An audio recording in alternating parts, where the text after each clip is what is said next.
അള്ളാഹു ഇല്ലാത്തൊരു ലോകം പരിചയപ്പെടുത്തി തുടങ്ങിയപ്പോഴേക്ക് ധാർമ്മികമായി നമ്മുടെ കേരളം തലകുത്തനെ നിൽക്കുന്നു. എന്തുകൊണ്ട് നമ്മൾ ആലോചിക്കുക. ഇതൊക്കെ ജീവിതം ആസ്വദിക്കാനുള്ളതാണ്. അവരുടെ പ്രധാനപ്പെട്ട ഒരു നേതാവാണ് മൈത്രേയൻ, അവരുടെ തലമൂത്തൊരു നേതാവ്. ആള് പറയണ എന്താണ്? കഞ്ചാവ് അനുവദിക്കണം എന്നാണ്, ആരോഗ്യപരമായി അത് ഉപയോഗിക്കാൻ പഠിപ്പിക്കണം എന്നാണ്. അപ്പം ഇനി സ്കൂളിലൊക്കെ ഒരു പാഠം വന്ന് കഞ്ചാവ്, എന്നിട്ട് അതെങ്ങനെ ഉപയോഗിക്കേണ്ടത് ആരോഗ്യപരമായിട്ട്. അയാൾ ഉദ്ദേശിക്കുന്നത് കുറച്ച് ഉപയോഗിക്കാന്നായിരിക്കും. കുറച്ചുള്ളിൽ കയറി കഴിഞ്ഞാൽ പിന്നെന്താണാവുക എന്നുള്ളത് ആർക്കെങ്കിലും കൺട്രോൾ ചെയ്യാൻ പറ്റുമോ? കുറച്ചുള്ളിൽ കയറി ഇങ്ങനെ കിറുക്ക് തുടങ്ങി, പിന്നെ മൂപ്പരെടുത്ത് വല്ല നിയന്ത്രണമുണ്ടോ? കഞ്ചാവ് ഉപയോഗിക്കണമെന്നും അത് നിയമാനുസരണം അനുവദിക്കണമെന്നും പറയാൻ മാത്രം ഇവരുടെ യുക്തിബോധം എത്തിച്ചേർന്നു. ഇത് നമ്മളെന്താ പേര് പറയാ? എന്ന് മാത്രമല്ല, സ്വന്തം മകൾക്ക് 18 വയസ്സ് തികഞ്ഞപ്പോൾ ഇദ്ദേഹം അയച്ചൊരു കത്ത് നിങ്ങൾക്ക് യൂട്യൂബിൽ സെർച്ച് ചെയ്യാൻ പറ്റും. മൈത്രേയൻ തൻ്റെ മകൾക്ക് അയച്ച കത്ത്, നെഹ്റു മകൾക്ക് അയച്ച കത്തുണ്ട്, അത് പ്രസിദ്ധീകരിക്കപ്പെട്ടിട്ടുണ്ട്. അയാൾ ജയിലിൽ നിന്ന് ഇന്ദിരാഗാന്ധിക്ക് അയച്ച കത്തുകൾ. അതാണ് ദ ഡിസ്കവറി ഓഫ് ഇന്ത്യ, ഇന്ത്യയെ കണ്ടെത്തൽ. എത്രമേൽ നല്ല വിജ്ഞാനമാണ് അയാൾ ഷെയർ ചെയ്തത് സ്വന്തം മകൾക്ക്. നേരെമറിച്ച് ചരിത്രത്തിൻ്റെ ഇങ്ങേ തലക്കൽ യുക്തിവാദം മൂത്തിട്ട് ദൈവം എന്തിനാണ്, റസൂൽ എന്തിനാണ്, ഖുർആനിൽ നല്ല ഒരൊറ്റ വാക്ക് പോലും ഇല്ല എന്നൊക്കെ കണ്ണടച്ച് പച്ചപ്പുള്ളു പറയുന്ന ചങ്കാതി, നല്ലൊരൊറ്റ വാക്ക് പോലും ഇല്ല. സൂറത്തുൽ ഹുജറാത്തിന്റെ 13-ാമത്തെ വാക്യം ഞാൻ ഇന്നലെ ഓതിയിട്ടുണ്ട്. യാ അയ്യുന്നാസ് ഇന്നാ ഖലഖനാകും മിൻ ദക്കരിൻ വ ഉൻസാ വജഅൽനാകും ശുഉബൻ വഖബാഇല ലിതഅറഫു. നല്ല വാക്കല്ലേ? വിശുദ്ധ ഖുർആൻ 2-ാം അധ്യായം സൂറത്തു അൽ ബഖറയുടെ 256-ാമത്തെ വചനം, ലാ ഇക്റാഹ ഫിദ്ദീൻ ഖദ് തബയ്യന റുശ്ദു മിനൽ ഗയ്യ്. നല്ല വാക്കല്ലേ? 17-ാം അധ്യായം സൂറത്തുൽ ഇസ്രാഇന്റെ 23-ാമത്തെ വാക്യം, ഇമ്മാ യബ്ലുഗന്ന ഇൻദകൽ കിബ്റ അഹദുഹുമാ ഔ കിലാഹുമാ വലാ തഖുൽ ലഹുമാ ഉഫിൻ വലാ തൻഹർഹുമാ. മാതാപിതാക്കൾക്ക് വയസ്സായാൽ അവരെ പൊന്നുപോലെ പരിചരിക്കണം എന്നുള്ള നല്ല വാക്കല്ലേ? പക്ഷേ ഈ ചങ്ങാതി പോയത്തക്കാരൻ പച്ചക്ക് പറയണം, ഒരൊറ്റ നല്ല വാക്കുകൂടി അതിലില്ല എന്ന് പറഞ്ഞിട്ട് ഒരു ഇളി ഇളിക്കും. ആള് മോൾക്കയച്ച കത്തുണ്ട്, ഞാനത് ഈ വിശുദ്ധമായ മെഹ്റാബിൻ്റെ മുന്നിൽ വെച്ച് വിസ്തരിക്കുന്നില്ല. ഇന്ന് പോയിട്ട് സമയം കിട്ടുമെങ്കിൽ നിങ്ങളൊന്ന് സെർച്ച് ചെയ്യാം. മൈത്രേയൻ മോൾക്കയച്ച കത്ത്. പ്രായം തേഞ്ഞു, ഇനി ആവശ്യമുള്ളവളൊപ്പം ഈ എന്താ ചെയ്തോന്നാണ്, കള്ളുടിക്കണമെങ്കിൽ കുടിച്ചോന്നാണ്, നിനക്ക് ആണിനോടൊപ്പം പെണ്ണിനോടൊപ്പം ജീവിക്കണം എന്നുണ്ടെങ്കിൽ അത് ചെയ്തോന്നാണ്, ഞാൻ സപ്പോർട്ട് ചെയ്യുന്നതാണ്. ഒന്നിലധികം ആണോ പെണ്ണൊക്കെ നിനക്ക് വേണമെന്നുണ്ടെങ്കിൽ അതും ചെയ്തോളൂ എന്നാണ്. നെഹ്റു ഇന്ത്യക്കച്ച കത്ത് ഇന്ത്യയുടെ കണ്ടെത്തലായി മാറി. നമ്മളൊക്കെ മക്കൾക്ക് വായിക്കാൻ കൊടുക്കേണ്ട, വാങ്ങിക്കൊടുക്കേണ്ട, ഇത് നിർബന്ധമായും വായിച്ചിരിക്കണമെന്ന് പറയേണ്ട കനമുള്ള അമൂല്യമായൊരു വിജ്ഞാന ഗ്രന്ഥമായി മാറി. ഇയാളയച്ചതോ ഇക്കോലത്തിലുമായി. എന്തുകൊണ്ടാണ് ഇങ്ങനെയൊക്കെ വരുന്നത്? അള്ളാഹു വേണ്ട, പരലോകം വേണ്ട, ഈ വിചാരം. പരിശുദ്ധ ഇസ്ലാമിൻ്റെ വിശ്വാസകാര്യങ്ങളിൽ ഏറ്റവും പ്രധാനപ്പെട്ട അള്ളാഹുവിനെ കുറിച്ചാണ് ഞാൻ പറയാൻ ശ്രമിച്ചത്. ഇതുപോലെയാണ് ബാക്കിയുള്ളതെല്ലാം. മതത്തിൻ്റെ പ്രമാണങ്ങളിൽ ഏറ്റവും പ്രധാനപ്പെട്ട ഖുർആനെ കുറിച്ച് ഞാൻ ഇന്നലെ പറയാൻ ശ്രമിച്ചിട്ടുണ്ട് കുറച്ച് ഭാഗം. ഖുർആൻ അതിൻ്റെ ആധികാരികതയ്ക്ക് തെളിവായി 4-ാം അധ്യായം സൂറത്തു അന്നിസായിൻ്റെ 82-ാമത്തെ വാക്യത്തിൽ, ഫലൂകാന മിൻ ഇൻദി ഗൈരില്ലാഹി ലവജദൂ ഫീഹി ഇഖ്തിലാഫൻ കസീറ. അള്ളാഹുവിൽ നിന്നല്ല ഖുർആനെങ്കിൽ നിരവധിയായ വൈരുദ്ധ്യങ്ങൾ കാണുമായിരുന്നു എന്ന് പറയുന്നു. 604 പേജുള്ള ദീർഘമായൊരു പുസ്തകം എല്ലാവരുടെ മുമ്പിലും അതുണ്ട്. 23 വർഷത്തെ ദീർഘമായ പീരീഡിനിടയ്ക്ക് പലപ്പോഴായി അവതരിച്ച വാക്യങ്ങളുടെ സമാഹാരമാണത്. പല സങ്കീർണ സന്ദർഭങ്ങളിൽ പോലും. ഇതിൻ്റെ രണാങ്കളത്തിൽ അള്ളാൻ്റെ റസൂൽ ഒരു വഫാത്തായി എന്ന് കേട്ടപ്പോൾ തെറ്റിദ്ധാരണയുടെ ഫലമായി സഹാബിവര്യന്മാരെല്ലാം അവിടുത്തെ വിട്ട് ഓടിപ്പോവുകയും ഏതാനും വിരലിലൊന്നാവുന്ന സഹാബിമാർ മാത്രം യുദ്ധക്കളത്തിൽ ശേഷിക്കുകയും ശത്രുക്കളുടെ മധ്യ അള്ളാഹുവിൻ്റെ റസൂൽ ഒറ്റപ്പെടുകയും ചെയ്ത സന്ദർഭത്തിലാണ് സൂറത്തു ആൽ ഇംറാനിൻ്റെ 144-ാമത്തെ വാക്യം അവതരിക്കുന്നത്. മക്കാന മുഹമ്മദ് വമാ മുഹമ്മദുൻ ഇല്ലാ റസൂലുൻ ഖദ് ഖലത് മിൻ ഖബ്ലിഹി റുസുൽ അഫഇമ്മാ തൗഖുതില അൻഖലബതും അലാ അഖാബിക്കും. ഇത്ര സങ്കീർണമായ സന്ദർഭത്തിൽ പോലും ഖുർആൻ അവതരിച്ചിട്ട് അതിലൊരു വാക്ക് പോലും അള്ളാഹിൻ്റെ റസൂൽ എഴുതി വെക്കാതിരുന്നിട്ട് എല്ലാ ദിവസവും രാവിലെ അതൊക്കെ പ്രിപ്പയർ ചെയ്ത് ഇതിന് വിരുദ്ധമായ മറ്റൊന്ന് പറയാതിരിക്കണം എന്നൊക്കെ കരുതിയിട്ട് തയ്യാറായി വരാൻ ഒരു സംവിധാനവും സൗകര്യവും ഇല്ലാഞ്ഞിട്ട് 23 വർഷം കൊണ്ട് മുത്ത് റസൂൽ അവതരിപ്പിച്ച ഖുർആൻ വാക്യങ്ങളിൽ ഒന്നുപോലും മറ്റൊന്നിന് വിരുദ്ധമല്ല. മഹാത്ഭുതമല്ലത്? നമ്മൾ ഇന്നലെ പറഞ്ഞ കാര്യങ്ങളൊക്കെ നമുക്ക് ഓർമ്മ ഉണ്ടാവും. ഈ റമദാൻ 1-ാം തീയതി നമ്മളെന്തൊക്കെ പറഞ്ഞു നമുക്ക് ഓർമ്മ ഉണ്ടാവും. റമദാൻ 1-ാം തീയതി 14-13 ദിവസമല്ലേ ആണല്ലോ. ഈ ജനുവരി 1-ാം തീയതി നമ്മളെന്താ പറഞ്ഞത് നമുക്ക് ഓർമ്മ ഉണ്ടാവും. 23 വർഷത്തെ ദീർഘ പീരീഡിനിടയ്ക്ക് അള്ളാന്റെ റസൂൽ സല്ലല്ലാഹു അലൈഹി വസല്ലം 604 പേജിൽ വിസ്തരിച്ചു പറഞ്ഞ വാക്യങ്ങളിൽ ഒന്നുപോലും മറ്റൊന്നിനോട് വിരുദ്ധമല്ല. തുറന്നു വെച്ച് പരിശോധിച്ചുകൂടെ? എന്നിട്ട് ഇതിനോട് വിരുദ്ധാന്നൊന്ന് തെളിയിച്ചുകൂടെ? ആരോപണം പറയാൻ കഴിയും, വസ്തുതാപരമായി വിരുദ്ധ എന്ന് പറയാൻ ഒരൊറ്റ മനുഷ്യനും സാധ്യമല്ല. ചിലതൊക്കെ വിരുദ്ധാറിന് വരും. അപ്പോൾ ആ ഭാഗത്തിൻ്റെ അർത്ഥം മനസ്സിലായിട്ടുണ്ടാവില്ല, അതുകൊണ്ട് പഴക്കണതായിരിക്കും.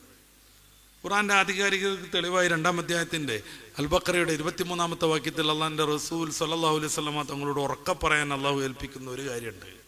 വലൗ കുൻതും ഫീ റൈബിൻ മിമ്മാ നസ്സൽനാ അലാ അബ്ദിനാ ഫഅ്തു ബിസൂറത്തിൻ മിൻ മിസ്ലി. അള്ളാഹുവിൻ്റെ റസൂലിന് അവതീർണമായ ഖുർആനിൽ നിങ്ങൾക്ക് സംശയം വരുന്നുവെങ്കിൽ, നിങ്ങൾ സംശയാലുക്കളാണെങ്കിൽ, അത് റസൂൽ അവരുണ്ടാക്കിയതാണെന്ന് നിങ്ങൾക്ക് തോന്നുന്നുവെങ്കിൽ അതിലൊരധ്യായത്തിന് തുല്യം ഒരധ്യായം കൊണ്ടുവരുമെന്ന്. ഇതുവരെ അറബി പണ്ഡിതന്മാരാകുന്ന നിരവധി ഇസ്ലാം വിരുദ്ധരാകുന്ന വിമർശകരാകുന്ന ഓറിയന്റലിസ്റ്റുകൾ ജീവിച്ചിട്ടും ഇപ്പോഴും നമ്മുടെ അറബി കോളേജുകളിലും ദർസുകളിലും അറബി ഭാഷ പഠിക്കാൻ ഏറ്റവും കൂടുതൽ ഉപയോഗിക്കുന്ന അൽമുഞ്ചിദ് എന്ന് പറയുന്ന അറബി നിഘട്ടു, ഇത്ര തടിച്ച പുസ്തകം എഴുതിയത് ഓറിയന്റലിസ്റ്റ് പണ്ഡിതനായ ഫാദർ ലൂയിസ് ആയിട്ടും. അയാളെ പോലുള്ള എത്ര നല്ല അറബി പഠിച്ച പണ്ഡിതന്മാരുണ്ടായി.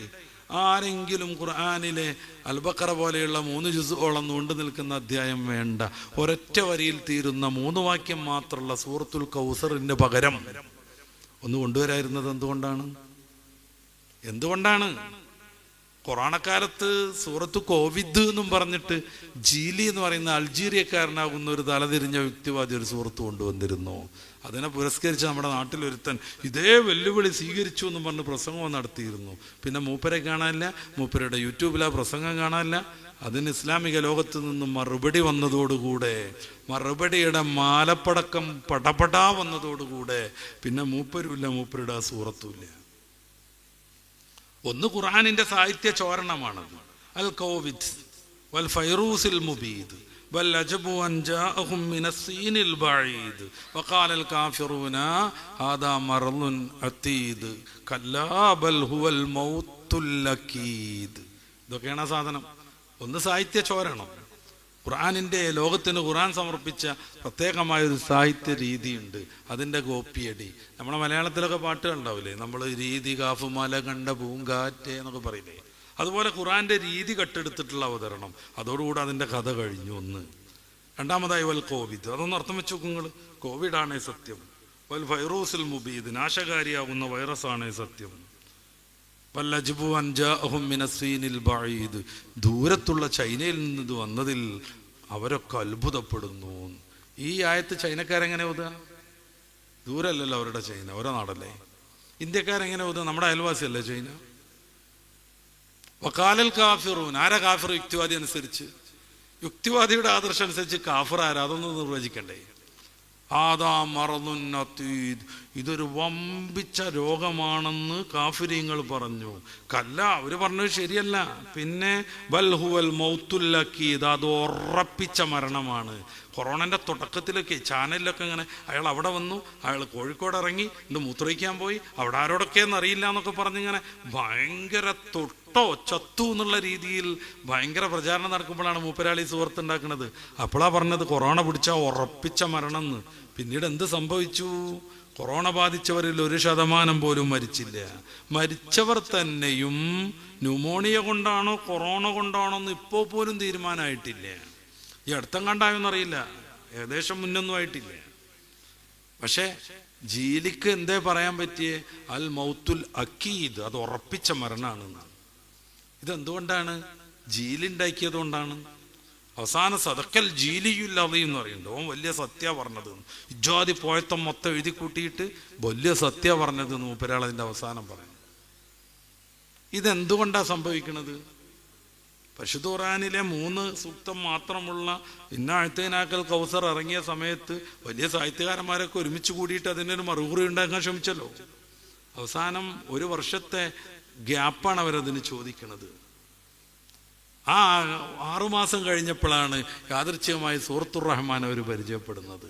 അള്ളാഹിൻ്റെ റസൂലിൻ്റെ അടുത്ത് പോയിട്ട് ഇസ്ലാമിലേക്ക് കടന്നു വരുന്നത്. ഇത് ജീവിക്കുന്ന യാഥാർത്ഥ്യമല്ലേ? പരിശുദ്ധ ഖുർആനിലെ പ്രവചനങ്ങളെ കുറിച്ച് തടിച്ച കിതാബുകളുണ്ട്. എങ്ങനെയാണ് നിരക്ഷരരാകുന്ന റസൂലുള്ളാഹി സ്വല്ലല്ലാഹു അലൈഹി വസല്ലമ തങ്ങൾക്ക് ഒരിക്കലും സാധ്യമല്ലെന്ന് തോന്നുന്ന പ്രവചനങ്ങൾ നടത്താനും അത് കൃത്യമായി സംഭവിക്കാനും കഴിയണത്? വേഗം മനസ്സിലാക്കാൻ, തബ്ബത് യദാ അബീ ലഹബ്, അബൂ ലഹബ് നശിച്ചിരിക്കുന്നു, വതബ്ബ, അത് സംഭവിച്ചിരിക്കുന്നു എന്ന് ഖുർആൻ പ്രവചിക്കുകയാണ്. അബൂ ലഹബ് ജീവിച്ചിരിക്കുന്ന കാലാണ്. ആ ചങ്ങാതിക്ക് മുസ്ലിമായിട്ട് അഭിനയിച്ചൂടായിരുന്നോ? നോക്കുങ്ങള്, ഖുർആൻ പറഞ്ഞു അബൂ ലഹബ് നശിച്ചു, അത് സംഭവിച്ചു കഴിഞ്ഞു. ഈ പ്രവചനത്തെ പൊളിക്കാൻ വേണ്ടി അയാൾക്ക് മുസ്ലിമായി അഭിനയിച്ച് മുനാഫിക്കായിട്ട് ആണ് മരിച്ചുപോയാൽ പോരെ? പക്ഷെ അയാൾക്ക് അതിന് സാധിച്ചോ? വേണ്ട. വമ്രത്തുഹു ഹമ്മാലത്തുൽ ഹത്തബ്, അദ്ദേഹത്തിന്റെ ഭാര്യ അവളും നശിച്ചു എന്ന് ഖുർആൻ പറയുന്നു. ഈ പെണ്ണിനെങ്കിലും ഉമ്മു ജമീലേക്കെങ്കിലും ഇസ്ലാമിലേക്ക് ഞാൻ വന്നു എന്നും പറഞ്ഞ് വന്നിട്ട് ഇസ്ലാമിലേക്ക് വന്നാൽ പിന്നെ നശിച്ചു എന്ന് പറയാൻ പറ്റുമോ? അബൂ ലഹബ് ഇസ്ലാം സ്വീകരിച്ചു എന്നാകൊരു പ്രചാരണം വരുന്നു, അയാൾ ഇസ്ലാമിൽ പിന്നെ വരുന്നു, അയാൾ ഇങ്ങനെ നടക്കണ്, അയാൾ നിസ്കരിക്കണ്, നോമ്പെടുക്കണ്. ഉള്ളുകൊണ്ട് ഉണ്ടാവട്ടെ ഉണ്ടാവാതിരിക്കട്ടെ.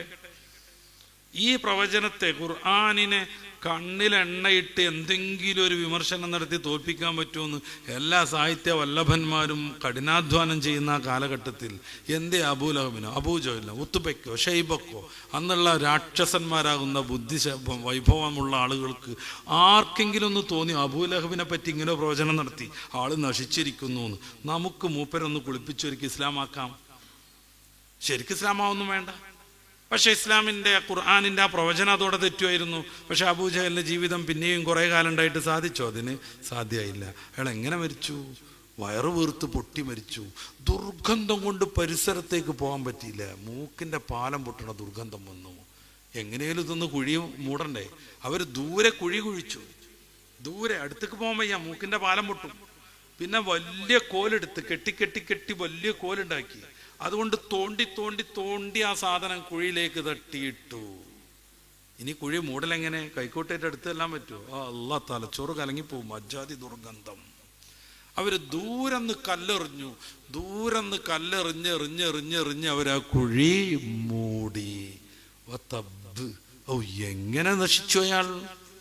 മാനം കെട്ട് ദുർഗന്ധം കൊണ്ട് കൂട്ടുകാർക്ക് പോലും ഒന്ന് അടുത്ത് ചെല്ലാൻ പറ്റാത്ത വിധം അയാൾ നശിച്ചു പോയി.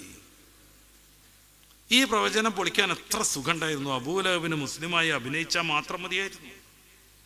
സാധിച്ചു അയാൾക്ക്. എന്തുകൊണ്ട്? അത് സർവകാലത്തെയും കൃത്യമായി അറിയുന്ന റബ്ബിന്റെ വാക്കാണ് തബ്ബത് അബീ ലഹബ്. അവിടെ തന്നെ 3-4 പ്രവചനമുണ്ട്, വിശദീകരിക്കാൻ എനിക്ക് സമയമില്ലാത്തതുകൊണ്ട്. വമ്രഅത്തുഹു, ആളുടെ ഭാര്യ എന്ന് പറയണതിന് പകരം ഉസ്റത്തുഹു എന്ന് പറഞ്ഞുകൂടാ, അയാളുടെ കുടുംബം എന്ന്, അഹ്ലുഹു എന്ന് പറഞ്ഞുകൂടായിരുന്നു.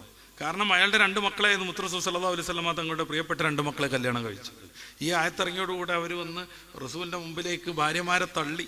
ഒരു പിതാവിന് സഹിക്കാൻ പറ്റുന്ന എല്ലാ പരീക്ഷണവും മുത്ത് റസൂൽ സഹിക്കണമെന്ന് റബ്ബിന്റെ തീരുമാനം ഉണ്ടായിരുന്നു. അതുകൊണ്ട് സ്വന്തം മക്കൾ ഈ വിവാഹമോചിതകളാവുമ്പോൾ പിതാവിന് അനുഭവിക്കുന്ന ആ ഒരു വിഷമം കൂടി അള്ളാഹിന്റെ റസൂൽ അതുവഴി സഹിച്ചു. റസൂലിനെ ആക്ഷേപിച്ച് പറഞ്ഞു അതിൽ ചെറിയ ആള്. ആ സമയത്ത് അള്ളാഹുവിൻ്റെ റസൂൽ സല്ലല്ലാഹു അലൈഹി വസല്ലമ തങ്ങൾ അല്ലാഹുമ്മ സല്ലിത്ത് അലൈഹി കൽബം മിൻ കിലാബിക, ഒരു ഇൻസ്ര ജന്തുവിന് ഇദ്ദേഹത്തിന് മേലിൽ നീ അധികാരമേൽപ്പിക്കണമെന്ന് ദ്വാർന്നു. ആ യാത്രയിൽ ഈ ചങ്ങാതി മരിച്ചു, സിംഹം പിടിച്ചിട്ട്. പിന്നെ 2 മക്കളുണ്ട്. റസൂലിനെ അത്രമേൽ ഉപദ്രവിച്ച് റസൂലിൻ്റെ മുന്നിലേക്ക് സ്വന്തം മക്കളെ തലാഖും ചൊല്ലിയിട്ട് വാപ്പാൻ ആക്ഷേപിച്ച് സൂറത്തിറക്കിയല്ലേ എന്നും പറഞ്ഞ് കൊണ്ടുപോയി ഉപേക്ഷിച്ച ഈ ടീമിനെ കൂടെ ഉൾക്കൊള്ളിച്ചിട്ട് അവരുടെ ഉമ്മ ഹമ്മാലത്തുൽ ഹത്തബ് എന്ന് പറയുന്നതിന് പകരം ഉസ്റത്തുഹു, അവരുടെ കുടുംബവും നശിച്ചു എന്നോ, അഹ്ലുഹു, അവരുടെ കുടുംബം ഒന്നിച്ച് നശിച്ചു എന്നോ ഒക്കെ അവർ റസൂൽ സല്ലല്ലാഹു അലൈഹി വസല്ലമ തങ്ങൾക്ക് സൂറത്തുൽ മസദിൽ പറയാമായിരുന്നു.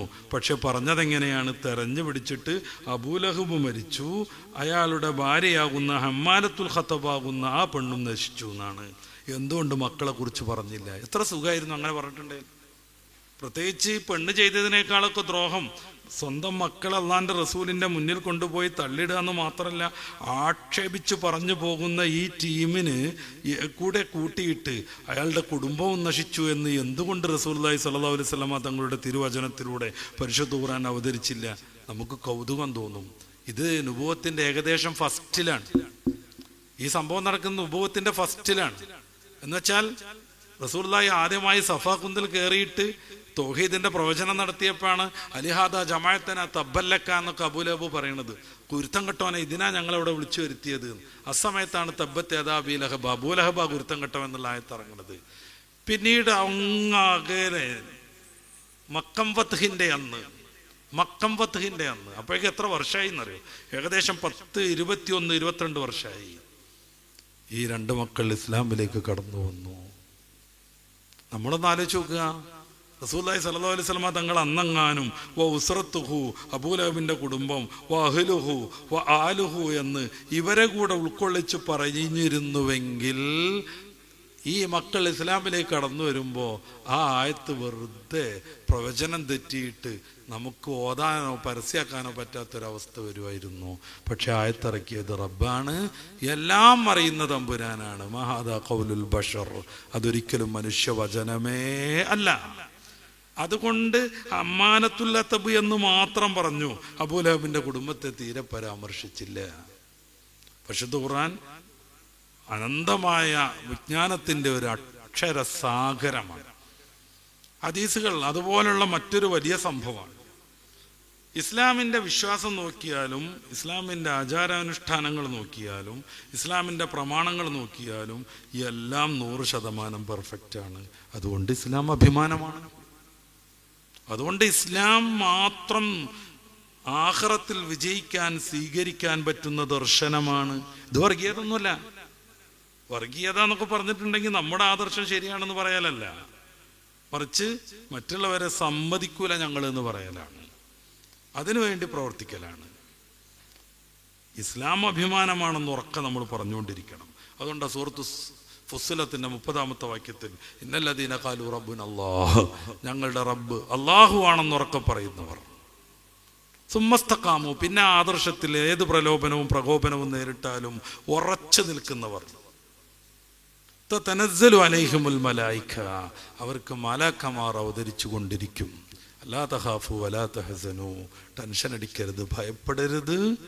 നഹ്നു ഔലിയാഉക്കും ഫിൽ ഹയാത്തിദ് ദുനിയ വഫിൽ ആഖിറ, ഞങ്ങൾ നിങ്ങളെ ദുനിയാവിലും ആഖിറത്തിലും സഹായിക്കുമെന്നും പറഞ്ഞ് മലാക്കമാർ അവതരിക്കുമെന്ന് ഖുർആൻ പറയുന്നത്.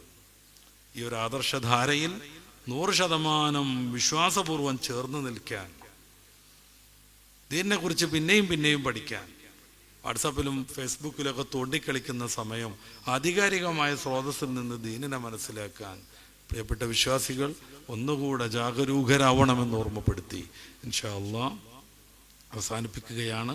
നമ്മുടെ നോമ്പ് തീർന്നുകൊണ്ടിരിക്കുന്ന എല്ലാവർക്കും ബോധം വേണം. മമന ഗസാലി തങ്ങൾ ഹിയാലുമുദ്ദീലൊക്കെ പറയണ നോമ്പ് എന്ന് പറഞ്ഞാൽ കണ്ണ്, കാത്, കാല്, നമ്മുടെ ഒരവയവം കൊണ്ടും ഒരു തെറ്റും ചെയ്യാത്ത നോമ്പാണ്. അപ്പോഴാണ് ഖുർആൻ നോമ്പിൻ്റെ ഫലം എന്ന രീതിയിൽ നമ്മളോട് പറഞ്ഞ സൂറത്തുൽ ബഖറയുടെ 183-ാമത്തെ വാക്യത്തിലുള്ള ലഅല്ലക്കും തത്തഖൂൻ, തഖ്വയിലേക്ക് നമുക്ക് ഉയരാൻ പറ്റുള്ളൂ. തീർന്നുകൊണ്ടിരിക്കണ്, 2 ദിവസം കൊണ്ട് പകുതിയാവും, പിന്നെ ബദരീങ്ങളാണ്ടാവും, കുറച്ച് കഴിഞ്ഞാൽ പിന്നെ ഷോപ്പിങ്ങിൻ്റെ 10ലേക്ക് കയറും. അതിൻ്റെ മുന്നേ ഖുർആനോത്ത് തീർക്കണം, കൂടുതൽ ഊർജ്ജസ്വലരാവണം. ഞാൻ ഇന്നലെ NN കക്കാടിൻ്റെ സഫലമി യാത്രയിലൊരു വരി ഓതി ഇവിടെ കേൾപ്പിച്ചിട്ടുണ്ട്. വരും കൊല്ലം ആരെന്നും എന്തെന്നും എന്നാർക്കറിയാം. അവസാനം അയാൾ അങ്ങനെ തന്നെ പറയണത് അല്ലേ? കാലം ഇനിയും ഉരുളും, വിഷു വരും, വർഷം വരും, തിരുവോണവും വരും, പിന്നെ ഓരോ തളിരിനും പൂ വരും, കായ് വരും. അപ്പം ആരൊക്കെ എന്തൊക്കെയെന്നാർക്കറിയാം.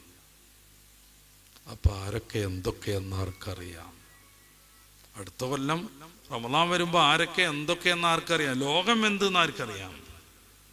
അതുകൊണ്ട് എത്തിച്ചേർന്ന ഈ അസുലഭമായ സന്ദർഭത്തെ ഗംഭീരമായി ഉപയോഗപ്പെടുത്തി പ്രാർത്ഥന കൊണ്ടും തൗബ കൊണ്ടും ഖുർആനോത്ത് കൊണ്ടും ദിക്റ് കൊണ്ടും.